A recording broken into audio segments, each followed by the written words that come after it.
Hello, I'm Lucy and these are the 12 books I read in August. Starting with The Wedding People by Alison Espach. This one was funny. I found this in July. I was randomly scrolling Goodreads. Once again with quiet on set, thanks. It's like as soon as I hit record. So I found this one when I was randomly scrolling Goodreads in July. It wasn't out yet. It wasn't going to be out for another month. I just loved the cover. Like, I was obsessed with the hardback cover. The paperback is a little bit different, but the hardback is gorgeous and gorgeous. And so I pre-ordered it on my Kindle. You follow a middle-aged, recently divorced woman who has just checked into this beautiful seaside hotel in Rhode Island. And let's just say her plans are to check out of the universal experience. But the hotel has messed something up. The night she is staying there coincides with the week of this big wedding party of this young couple. And the young couple is really wealthy, so they've actually, intended to book out the entire hotel so that it's only guests for the week of the party. The bride-to-be and our main character meet, and obviously the bride is like, well, could you not? Like, could you wait? And it's very funny. I gave this one 4.5 stars. I thought it was really touching and raw and just a fun read. I really enjoyed that one, and I'm probably gonna get like the hardcover as a trophy, and laughed out loud many times reading that book. A Little Life by Hanya, Yanagihara. This one, as well as The Wedding People, was in my most recent video. This video ends when I find a 5-star video. Not to spoil the video for you, but this was the 5-star read from that. This one is about a group of 4 guys who have been friends since college in New York. It just basically follows their lives in a very real and honest way.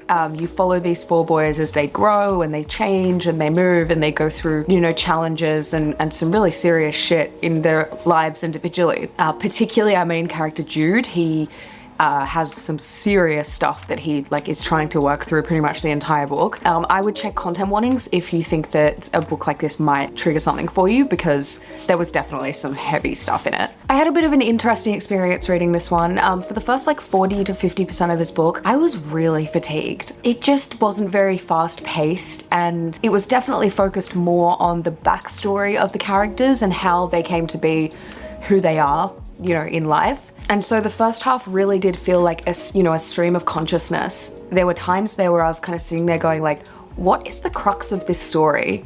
Like, what are we actually moving towards here? I was getting more and more intrigued as to when it was going to flip over to a 5-star read, because the Goodreads reviews for this book are honestly really impressive. The stat is 59% of the reviews on Goodreads for this book are 5 stars, which is absurd to think about. But then it did click over, and all of that, you know, backstory and the first half of the book was necessary for you to become really attached to the characters and the outcomes for them. I cried. I felt genuine despair for the characters. See, I still thinking about this book, I just have a deep breath because I'm it was really heavy. And that is the only other thing I'll say about this book is, and I said this in the video that it was a part of, I wouldn't recommend people to read this if they're under the age of 22, 23. And I'm not saying that at all to gatekeep books from a younger audience. I don't mean that at all. If you want to read it, go for your life. It's just one of those things where there are some seriously deep and very adult concepts in this book that I don't think that I would have gotten as much from the book had I read it when I was, 18, 19 kind of thing. But if you do want to read it when you're young, again, go for your life. I would just say to reread it again when you're older, because I think you'll get more from it. It Ends With Us by Colleen Hoover. Do I need to tell you what this is about? A girl named after a flower starts a flower shop, a florist, a flower shop, experiencing abusive family relationships, and the cycle repeats and she ends up in an abusive relationship herself. Look, I read this because I was invited to the movie when it came out by some friends, and I thought there's no better time than now to read it. I gave it 3 stars and I didn't dislike it. I actually didn't think it was a bad book, to be completely honest. I thought it was pretty enjoyable at times. It's the only Colleen Hoover book that I've read, and so going into it, I was very intrigued to see how she gets so much flack online for her books, and it didn't feel that troublesome to me personally. Yeah, I didn't dislike this book. I thought it was all right. I did think it addressed the idea of why people stay in abusive relationships really well. I thought the idea that it snowballs, and you know, it starts off as something really small and then it just gets bigger and bigger. But the way that she wrote this kind of puts you in the position of being in the relationship and thinking like, shit, would I actually leave? Like when it happens little by little by little and they're really sorry, like it takes a lot to leave an abusive relationship like that. So I thought that it was pretty good in that sense, and her author's note at the end was definitely gave the book a bit more integrity to me. I know this video is about books, but I can't not say that the movie was pretty shit. We went with a group of like 6 girls who I think most of us, if not all of us, had read the book. We were all pretty underwhelmed. I thought it was a bit of a mockery of the book and like the concept of domestic violence. It was rated M, which in Australia it goes like M, then MA 15+, and then R. And I just thought like, I think you cop an MA 15+ for a movie with this kind of context. And I'm not saying that because I'm like, I wanted it to be graphic and awful. I'm not saying it that at all. It's just that it did feel really tame at times for such a huge concept. So yeah, I don't know. The movie was underwhelming. When the Moon Hatched by Sarah A. Parker. This takes the cake for the funniest non-comedy book I have read in a while. God, this was fun to read. This is a fantasy novel, the first in the Moonfall series. The magic system is based on the idea of you being able to hear one or more of the 5 gods. And if you can hear and communicate with these gods, you can utilize and channel their power in the real world. Personal opinion, personal opinion, personal opinion. The first 30% of this book was fucking awful. Our FMC is painful at the best of times. It was overwritten to the point of tedium in some places, in my opinion. Like a full page could have been whittled down to a paragraph at most cases. Strangely though, it does flip. After about the 30% mark, I started to really enjoy it. I gave this 3.5 stars because overall I did really like it, but this book, like I could not ignore the fact that for a solid chunk of this book, it was 2 stars, and then there were elements of it that were 4 stars. So I thought that 3.5 was a pretty fair rating there.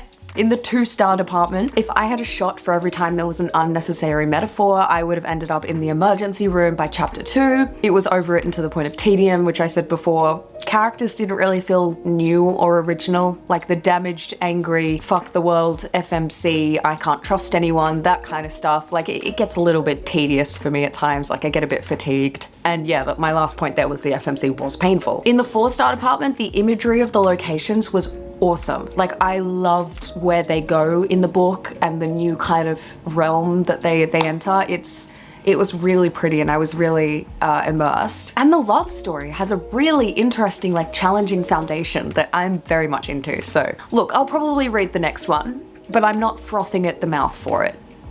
Do you know what I mean? I also vlogged basically my entire like reading experience reading this book, so if you want to go and have a bit more of a giggle about my inner thoughts of this book while I was reading it, go and watch that video.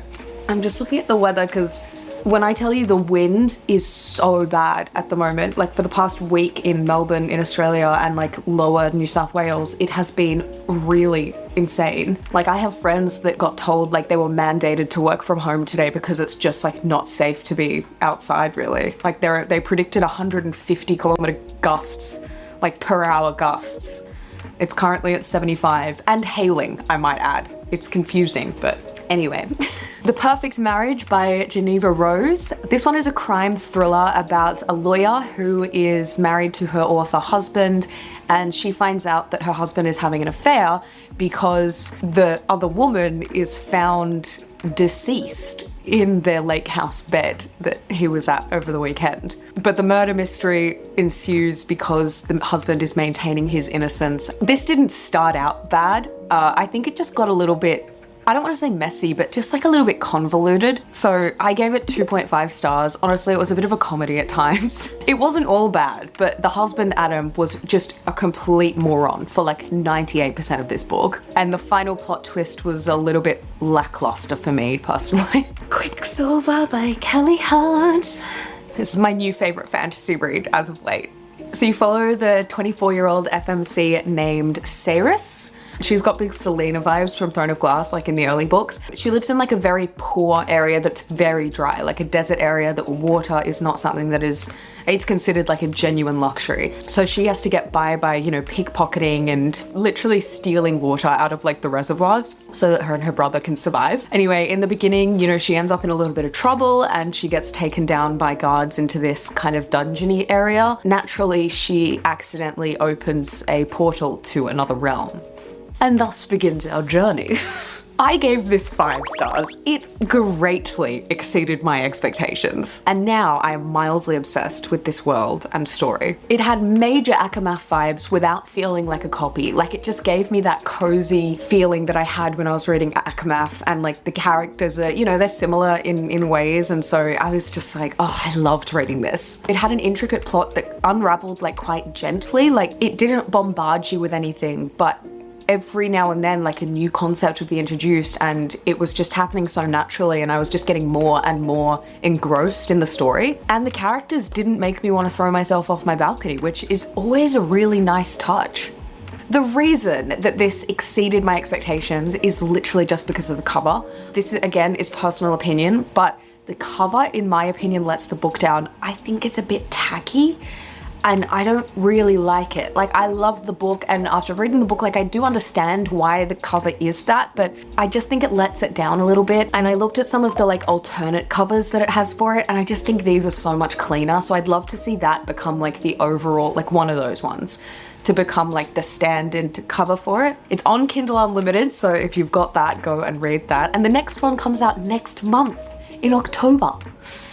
I will be reading The Wildest Son by Asha Lemmie. This one is a historical fiction about a young woman trying to get out of post-war Paris as she tries to desperately look for her assumed father, who she is convinced is Ernest Hemingway. I gave this one 3.75 stars. I enjoyed the character development. There were lots of interesting themes and examples of kind of complicated relationships, and there were countless words of wisdom just kind of sprinkled in throughout. So this was a pretty easy read. I think I read this one in like a day or so. Twisted Truth by Ava Strong. This is the first in the suspense thriller series called the Amy Rush series.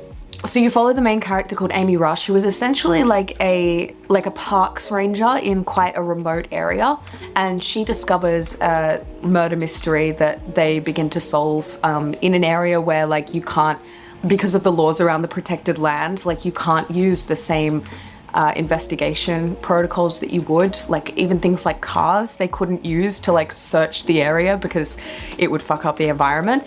So it was very interesting. I gave this 4 stars. It was deliciously quick. It was 149 pages. Ava Strong gets in and out without mucking about. Like in Australia, we would say she's not here to fuck spiders. Like she just got in and out, and it was deliciously quick to read. I would definitely recommend this if you're in a reading slump and you need something fast-paced and like straightforward. Yeah, I enjoyed this. The Secret by Rhonda. This was a funny one to read because it seems like this book has become a caricature of itself. So I was intrigued going into it. I am into things like manifestation, and this is essentially just CBT, cognitive behavioral therapy, and not something I think is all that bad for people to get a general understanding, like wrap their heads around. In a nutshell, it's just the practices of manifestation and how you can make little changes in your life in order to see the world around you and experience it a little differently. Oh, hair straightener's still on. Thank you. Through like this positive outlook that you have on the world and believing that you deserve the things that are coming to you, the universe will give back to you in spades kind of thing. I gave it 4 stars because as much as like going into it I thought it might end up being like a 2 or a 3, honestly it does hold some seriously good words of wisdom to live by. Like no matter what you take from the book, there is some really positive stuff in it that I think is helpful for anyone. It also works. I found a camera charger that I had lost for months and I had looked for so many times, and after I read this book I found that camera charger within 45 seconds, sitting somewhere I'd looked naturally about 10 times before. So I'll be using it to find that $1 million check I lost recently as well. The Kite Runner by Khaled Hosseini. I think that's how you say his name, I'm not sure though. This is a beautiful and honestly tragic coming of age story mixed with a bit of historical fiction, mixed with a little bit of like a redemption story about Afghanistan before it became a kind of like a war-ravaged place, and then later on, you know, into like the 90s and the early 2000s. My dad recommended this one to me, and I'm glad he did. I gave this one 4 stars. It was a lovely, beautiful read, deeply affecting and haunting in some places. Like, I don't really have much else to say apart from like, it's just a great story about love and family and lifelong friendships, and I would definitely recommend that one. Then I started the Blood and Ash series with the first one, From Blood and Ash by Jennifer L. Armentrout. This one is a romantasy following our female main character Poppy, who has been labeled as the Maiden for as long as she can remember, which is essentially this just weird like political religious symbol, and it means she has to wear a veil like there is no other maiden, she's the only one. She has to wear a veil all the time. She's not allowed to speak to or be spoken to by anyone except like 2 people. She's essentially been prepared to be offered to the gods and in hopes will be found worthy. But then she meets Hawk, a royal guard who comes on to protect her and pretty much makes her question everything that she has assumed to be correct thus far. I gave the first one 3.75 stars. Overall, I really liked it. I didn't find it boring. I felt like the story was good, and it just like, you know, something came one thing after the other, and I was intrigued. And I'm gonna lump the second one in here, A Kingdom of Flesh and Fire. I gave this one 4 stars. It had a delicious ending to it, and I was really intrigued and excited to start the next one, which is like always a great place to be in like a series. It also felt like it set up the crux of the series really well, this second one, because there were so many little things that I'm really intrigued by. Like, I'm not desperate to know about straight away, but there are a lot of things that I have in my brain that I'm like, I wonder what that's gonna mean. Like, I wonder where that's gonna come into play. So yeah, I thought that I'm enjoying the Blood and Ash series so far. And that is all for the month of August. Oh, sorry, just needed a stretch. Oh, lovely. According to Storygraph, we read 13 books, 6,235 pages. 43% of the books I read were over 500 pages because I love a long book. Mwah. And we had 2 5 stars, which were A Little Life and Quicksilver. Both extraordinarily different, both in writing quality and content. But notable mentions must go, however, to The Wedding People, The Kite Runner, and the first 2 that I've read in the Blood and Ash series so far. I'm currently reading the 3rd in the Blood and Ash series, The Crown of Gilded Bones. Yes, Crown of Gilded Bones, and I'm really enjoying it. And in terms of my TBR for September, I'm very much a mood reader as standard. Like, I very, very, very rarely, I don't think I ever have actually, planned a TBR for the month ahead. But I will tell you that I would like to read Tom Lake by Anne Patchett, Something by Elsie Silver. That's not the name of the book. Elsie Silver does not have a book called Something. I'm just saying I'd like to read something in her catalogue. The Nightingale by Hannah Kristen, and The Paradise Problem by Christina Lauren. My TBR grows faster than my ability to read the books, which is exciting, and also I have to keep my eye on it because otherwise I'd never read the books, then they just sit there forever. So these are some that I want to make sure that I read these at the very least. But that is all for the books I read in August. If we had any in common, let me know, or if you have any recommendations, please, I am all ears. But apart from that, I hope you all have a beautiful morning, afternoon / evening, and I will see you guys next time. Thank you.